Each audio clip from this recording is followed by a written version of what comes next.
But temperature-wise, it is just cool today. You feel that when you walk out the door. Very fall-like feeling. 60s across the board with the exception of Santa Rosa, which has made it up to 71 degrees. But, check out Half Moon Bay, not even in the 60s, sitting there at 59. Wind is relatively calm right now. Obviously, things got a little blustery over the weekend, but we're getting a little bit of a break from that. And we will see that pick up a little bit this afternoon, but it shouldn't be as dramatic as it was yesterday, so we should be past that.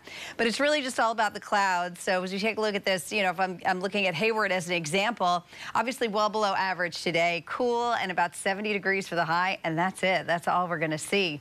Now let's talk about what's going on with the chance of precipitation. Obviously, we had a little bit of drizzle in the overnight hours. As we look to futurecast, again, you can see that sunshine kind of taking hold as we get into the afternoon. Then we get into the overnight, and again, once again, we start to see a little bit of drizzle possible, and that really is going to be more about the fog and drizzle than it is about actual rain. But there is a second impulse of low pressure, and when that rolls in, and that is late Tuesday, you're looking about Tuesday, 8:45 p.m.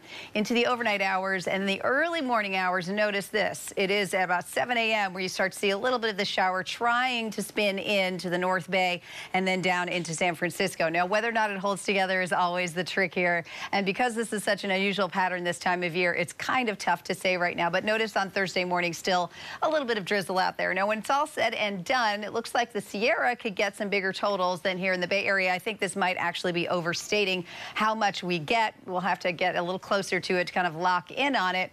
But it is unusual this time of year. And of course, the big effect it's having is our temperatures are going to stay cool. Now, does this last? No, it does not. We're going to warm it up as we head towards the weekend. So a very different profile coming our way. Let's take a quick look, if we can, at our 7-day forecast here just to show you that warm up. Really starts to kick in Thursday, but more Friday, Saturday, and by Sunday, which is, by the way, the first day of fall, we're looking at some inland low 90s. So there you go. Bay Area keeping it interesting as always.